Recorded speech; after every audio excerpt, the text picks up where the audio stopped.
نہ ہو, آپ کے بچے اس لیے پڑھائی چھوڑ دیتے ہوں کہ ان کے پاس فیس کا انتظام نہیں ہے, آپ کے یہاں آپ کا خون پانی سے زیادہ سستا ہے, آپ کا کوئی پرسان حال نہیں, آپ کی اپنی کوئی قیادت نہیں, آپ کی میڈیا ہاؤسز نہیں, آپ کے اپنے بہت برانڈیڈ قسم کے اسکول نہیں, ہاسپٹلز نہیں, آپ کے یہاں آپ کی کمیونٹی کے مریضوں کا بہت برا حال ہے, ایجوکیشن کا ریشو بہت ڈاؤن ہے, اور آپ بے تحاشا پیسے برباد کر رہے ہیں, 2 وقت کے کھانوں میں لاکھ کروڑوں روپے اڑا دے رہے ہیں. میرے بھائی, ہو سکتا ہے آپ کے ذہن میں یہ بات ہو کہ اللہ نے ہمیں پیسے دیے ہیں تو ہم خرچ کر رہے ہیں. جواب دینا بڑا مشکل ہو جائے گا. جو اللہ اس بات پر قادر ہے کہ آپ کو 2 پیسے دے, وہ اس بات پر بھی قادر ہے کہ وہ آپ کو کنگال بنا دے. ڈریے اس دن سے.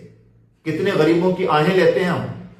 بات صرف اتنی سی نہیں ہے کہ ہم نے اپنے بچوں کا رشتہ کر دیا, بات یہ ہے کہ ہم نے ایک غلط روایت کی بنیاد ڈالی ہے, اور اس کا خمیازہ آخرت میں تو بھگتنا پڑے گا ہی, دنیا میں بھی اس کا بدترین خمیازہ بھگتنا پڑ سکتا ہے. اس کو ہلکے میں مت لیجیے.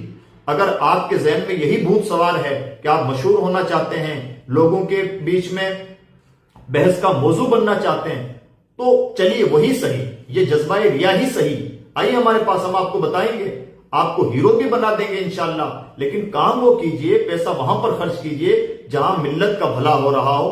صرف کھان پان کے ہی حوالے پوری زندگیاں ہو جائیں اور اسی کو مطمع حیات بنا لیا جائے, یہ کوئی عقل مندی کی بات نہیں ہے. اس لیے میرے عزیز, اگر آپ مشہور بھی ہونا چاہتے ہیں, مانا کہ آپ کے اندر اخلاص نہیں, ریا ہی صحیح, تب بھی ہم سے رابطہ کیجئے. ہم آپ کو بتائیں گے کہ ایجوکیشن میں آپ کا پیسہ بھلے طور پر کیسے استعمال ہو سکتا ہے, آپ کروڑوں لوگوں کے مسیحا کیسے بن سکتے ہیں, آپ نئے زمانے کے سر سید کیسے بن سکتے ہیں, ہم بتائیں گے انشاءاللہ آپ کو. آپ کو شہرت چاہیے تو شہرت بھی دلوا دیں گے, لیکن خدا کے لیے صرف پلیٹوں میں اپنا پیسہ مت ضائع کیجئے, اپنی صلاحیتوں کو آگے بڑھانے میں پیسہ خرچ کیجئے. میں امید کرتا ہوں کہ جو بڑے لوگ ہیں جن کو اللہ نے 2 پیسوں سے نوازا ہے, میری اس دردمندانہ گزارش پر وہ غور و فکر کریں گے. اور اگر نہیں کرتے, پیغمبر اسلام نے فرما دیا ہے کہ وہی شادی زیادہ بابرکت ہوتی ہے جس میں کم خرچ ہوں.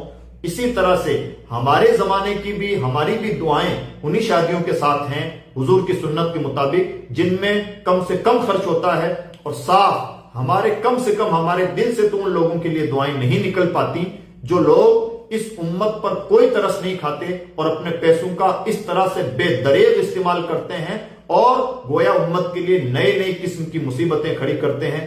اللہ ہماری عقل کو بیدار فرمائے, ہمارا شعور بیدار فرمائے, اور شہرتوں کے بھوک کے طور پر ہمارے اندر یہ جو ایک عجیب قسم کی آوارگی اور بنا سوچے سمجھے اپنے پیسوں کو بے دریغ بہانے کا جو مزاج